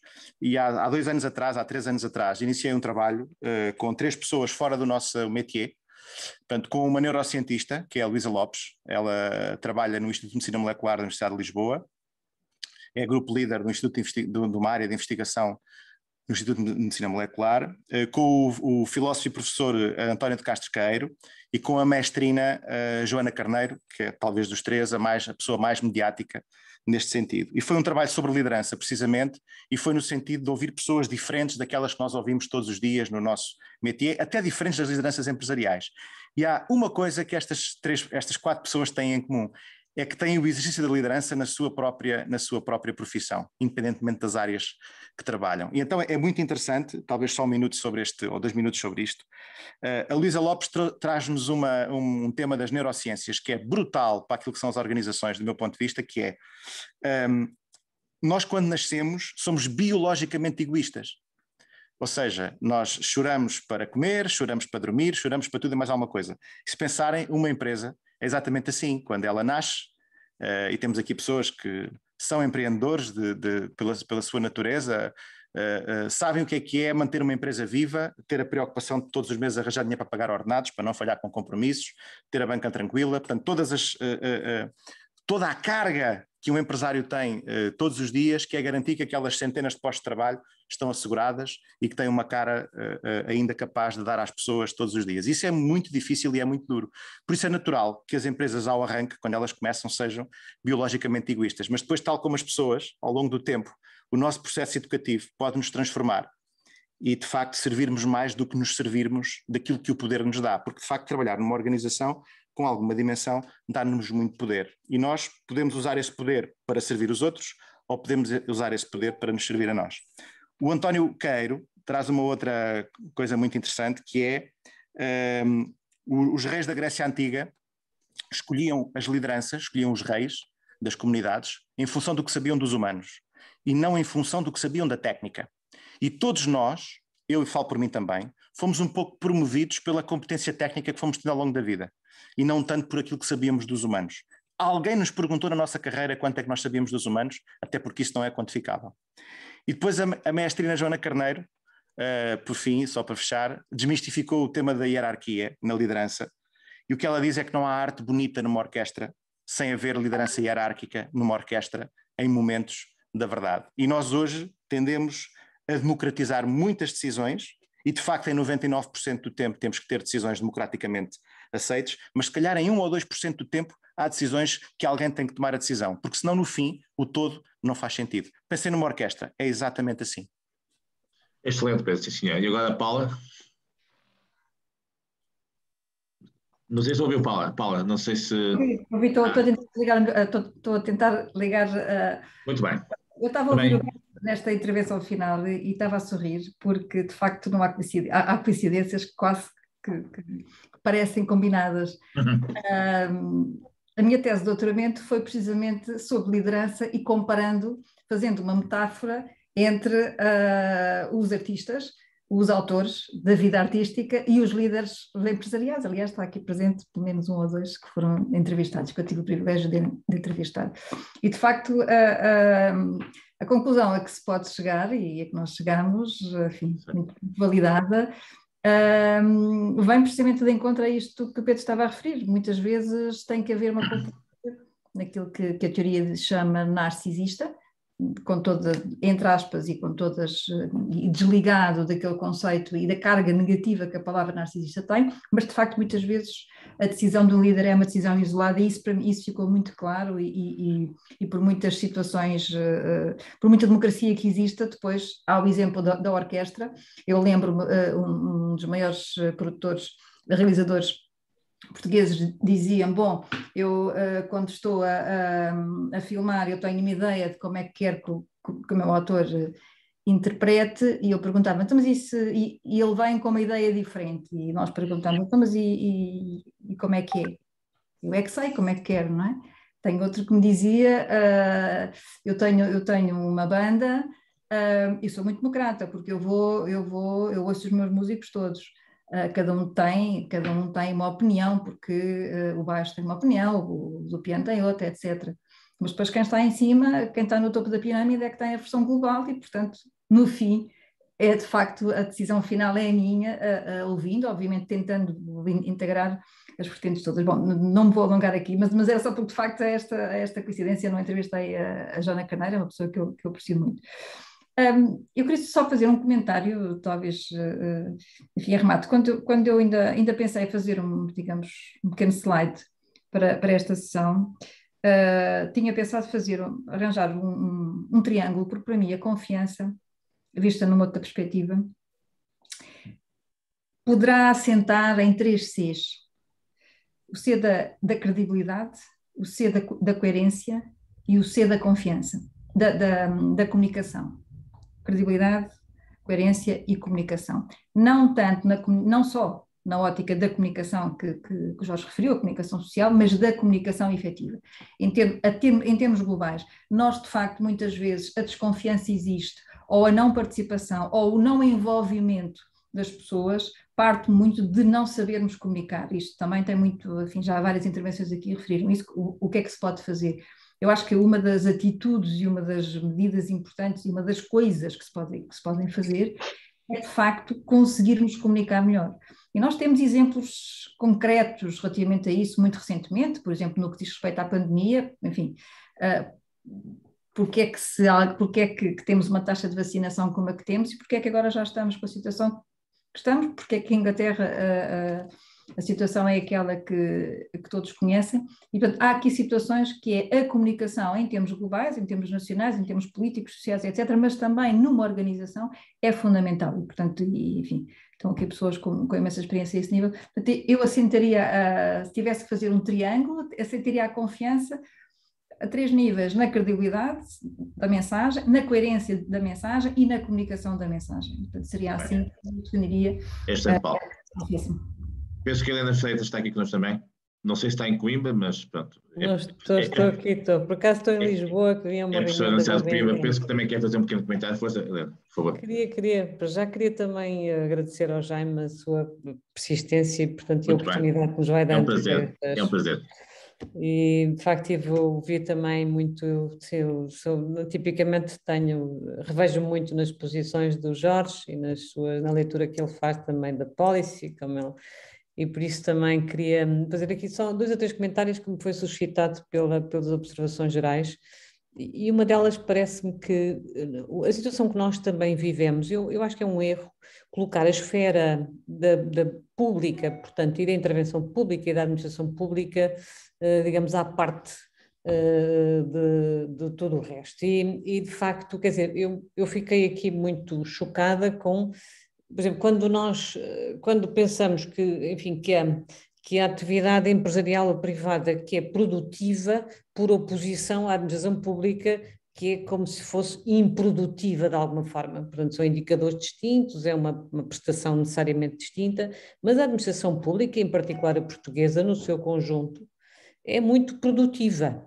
e até muito capaz de fazer face, de facto, aos grandes desafios que tem, à complexidade dos tempos que vivemos e até à falta de apoio e formação que tipicamente nós temos no espaço da administração pública. E eu penso que é um erro classificarmos a administração pública, de facto, de improdutiva e nesta lógica de oposição, de facto, ao sistema que é produtivo, que é, de facto, o sistema empresarial. Eu sou uma funcionária pública, de facto, há 30 anos, sou professora universitária, também sou empresária, nos últimos anos também decidi ter mesmo alguma dinâmica empresarial por razões que têm a ver com a minha própria natureza, mas trabalho muitíssimas horas, com imenso gozo, com imenso gosto, e sou muito feliz naquilo que faço, tenho esse privilégio.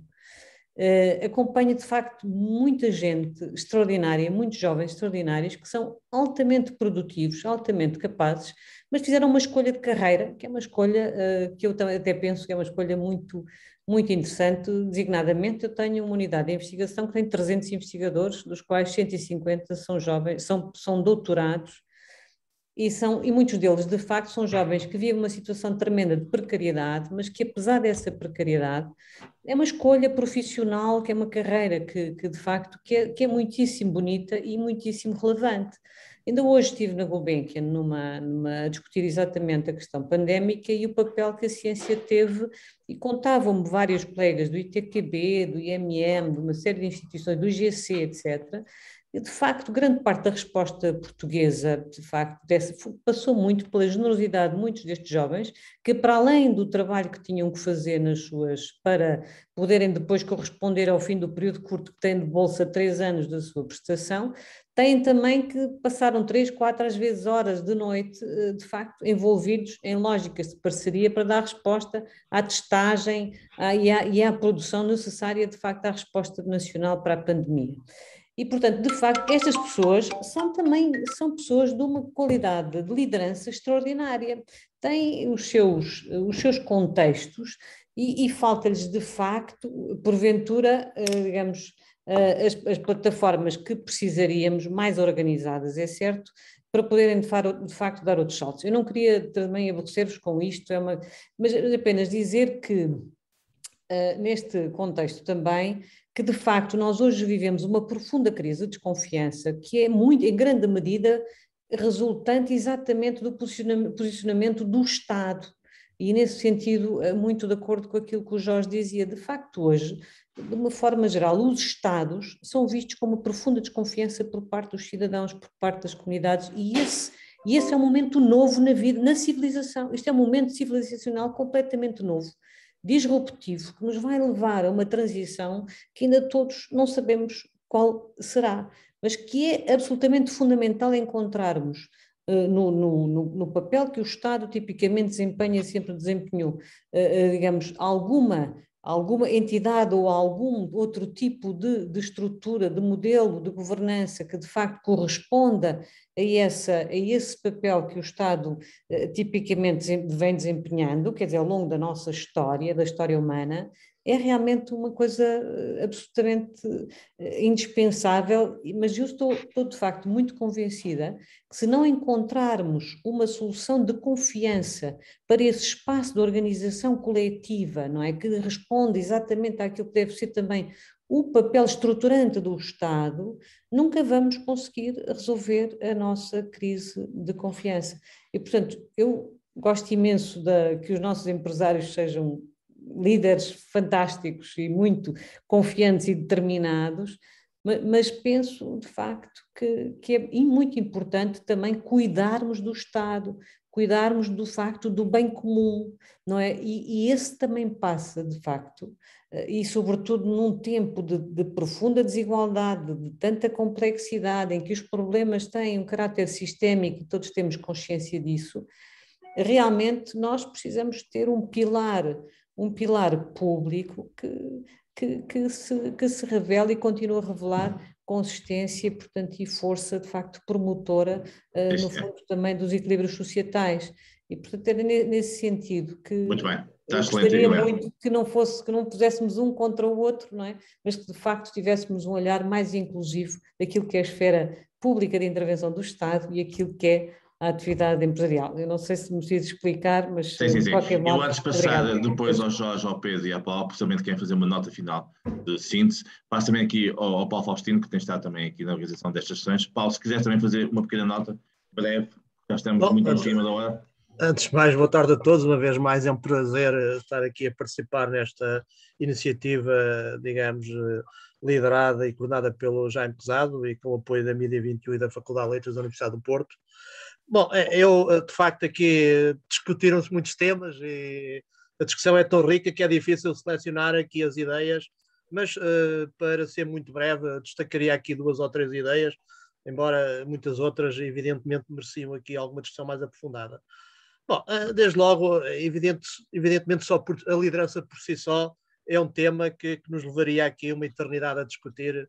Eu gosto sempre da ideia de analisar a liderança em função do contexto dos liderados e da maturidade dos liderados, porque estar a definir estilos de liderança hoje já não faz muito sentido se não se perceber o contexto e a maturidade dos liderados. Portanto, em algumas circunstâncias há organizações que aceitam e que pode funcionar melhor lideranças mais musculadas, outras mais democráticas, etc. Portanto, não vou entrar nessa discussão.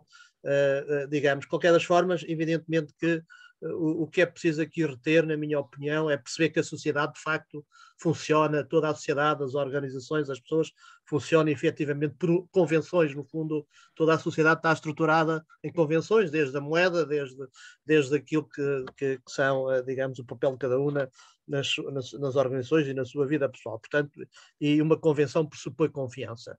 Pronto, dito isto, destacaria também aqui outra ideia do Jorge Moreira da Silva, pronto, que é uma área que eu estudo mais, que é o setor da comunicação social, é evidente que tem toda a razão, digamos, esta nova dinâmica, digamos, na comunicação em termos gerais veio esvaziar um bocado o papel da comunicação tradicional e o esvaziar não só do ponto de vista daquilo que é a sua relevância da sociedade, mas também, digamos, a montante e a jusante, a forma como se financiam, e de facto perderam imenso poder, porque também perderam receitas de publicidade, uma vez que aquilo que é hoje uma arte e comunicação digital, por um lado, digamos, tornou irrelevante o papel dos mídias no processo marketing e por isso também perdeu receitas, mas também perdeu receitas das audiências. E perdendo receitas, perdendo financiamento, perde a sua capacidade de ter uma maior autonomia, maior capacidade de atuar na sociedade. Pronto, e obviamente que um dos riscos de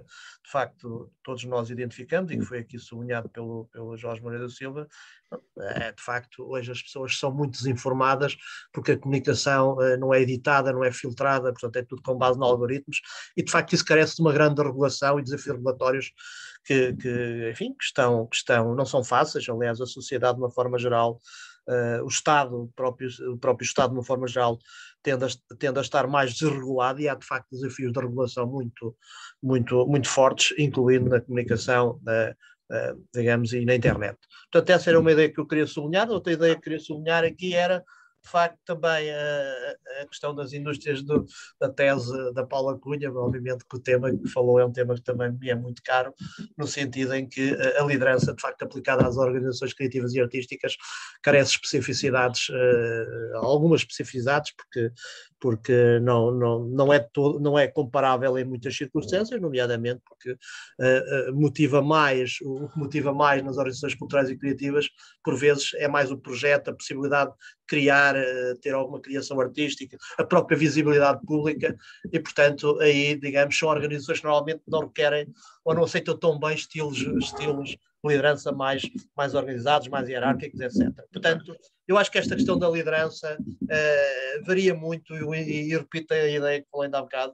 O importante é perceber cada contexto, perceber, digamos, a maturidade dos liderados e através disso desenvolver modelos mais consonantes com essa identificação da situação de cada organização. Dito isto, e para finalizar, bom, é evidente que, digamos, todas as questões aqui que foram evidenciadas podem se traduzir numa ideia única, que é: nós de facto temos novos desafios societais, e se quisermos identificar aqui 3 ou 4 palavras-chave, de facto a liderança, a confiança, a regulação e a motivação da sociedade e das pessoas. E mobilização. Sim, senhor. Pronto, vamos a uma nota final de cada um dos jogadores, já estamos um bocado atrasados. Começava agora pela Paula, passava ao Pedro e depois ao Jorge, para terminar. E mais uma vez agradecendo a todos a disponibilidade. Paula. Muito rapidamente, só para esclarecer aqui esta questão da liderança, não vamos discutir mais essa questão, mas enfim, não posso deixar de esclarecer o Paulo de duas coisas, relativamente a duas coisas. Uma delas é que, obviamente, os estilos de liderança têm a ver com os liderados, com os subordinados, mas isso continua a ser, hoje em dia, muito importante ser estudado, e, portanto, claro que os contextos são fundamentais, mas, enfim, se levarmos ia muito longe, inclusive há quem defenda que nem sequer é preciso haver lideranças, e há modelos que provam que em determinados contextos, em determinadas organizações, é possível haver um estilo de coliderança. Portanto, é só para dizer que, de facto... Estamos de acordo. Eu não trouxe aqui os modelos de liderança que existem, naturalmente limitei-me a trazer aqui um exemplo para depois fazer a ligação à liderança Prozac, precisamente para chamar a atenção dos riscos do excesso de confiança. Às vezes esta ideia excessivamente boazinha implica, porque não é só assim, não é só disso que a liderança vive. Era só para esclarecer, também não vou esclarecer, também relativamente à questão das indústrias criativas, não foi isso que eu disse. Mas é outro tema. Queria só dar uma nota final, porque eu sei que estamos em cima da hora, mas reforçar aquilo que a Helena Freitas mencionou, que é: eu de facto também sinto que há um estigma em termos gerais, já não é de hoje, tem havido, enfim, é uma situação que vem de algum tempo a esta parte, mas de facto há que minimizar e há que combater este estigma do público versus privado, porque de facto nós temos, é preciso cuidar, como ela bem dizia, é preciso cuidar do público, que é um bem comum e que é de facto um bem de todos. Coisa diferente é qual é que é o output que o público nos dá e o que é que nós podemos fazer para que esse output seja eventualmente melhor ou seja diferente. Mas de facto concordo com essa nota, é importante que não se coloque aqui esta dicotomia público versus ou contra o privado. E terminaria agradecendo a todos, foi extremamente interessante, particularmente ao Jorge e ao Pedro, que fizeram 2 intervenções e que animaram bastante esta sessão, ao Jaime sempre pelo dinamismo que coloca, e às intervenções todas que foram... Exatamente. Muito obrigado, Paulo. Passamos ao Pedro agora, por favor. Muito bem. Obrigado, Jaime. Eu tenho 2 notas, uma mais de esclarecimento. Eu estou completamente de acordo com o que disse a Helena e talvez tenha respondido à minha provocação ali no meio, mas não foi de facto uma provocação, talvez na forma como disse, aquilo que eu acredito profundamente, e foi nesse tom que eu comentei o tema. Eu acho que as empresas não se podem esgotar naquilo que é o seu objetivo mais de curto prazo, que é o lucro e a distribuição de dividendos, etc. Acho que a missão das empresas tem que continuar para além disso. E quanto ao Estado, eu penso que a maior conquista que as últimas décadas nos trouxeram, e eu fui um grande beneficiário disso na minha vida pessoal, foi o Estado Social, que tanto custou a construir a tanta gente e que nós temos que fazer tudo para preservar. E esta é a minha ideia geral sobre o tema do Estado. A única coisa que acho, em termos materiais, é que ao Estado compete 2 coisas muito grandes, que são de um propósito enorme para entregar isto que eu disse no Estado Social. Em primeiro lugar, entregar serviços aos cidadãos, segurança, saúde, educação, tudo aquilo que nós entendemos que é o nosso Estado Social, e em segundo lugar, alguma distribuição da riqueza. E estes são os dois grandes propósitos que se materializam de alguma forma. Isso é feito através de quê? Dos impostos que todos nós pagamos, as empresas, as pessoas, e é nesse sentido, quando falei há bocado em produtividade, talvez as palavras não tenham saído bem, mas era neste contexto. E dizer ainda neste contexto uma coisa, é que estou aqui hoje a falar convosco, penso que foi o Jorge que disse que demora 5 gerações a uma família com menos posses poder fazer um upgrade social. Bom, os meus avós foram analfabetos, portanto nasceram no interior, não sabiam ler nem escrever, nunca foram à escola, e os meus pais, um teve a 4ª classe e o outro teve a 3ª classe. E eu, se estou aqui hoje, foi porque a escola pública me permitiu estar aqui hoje. Estudei no Colégio Militar até o 12º ano e depois estudei no Instituto Superior Técnico de Engenharia Informática.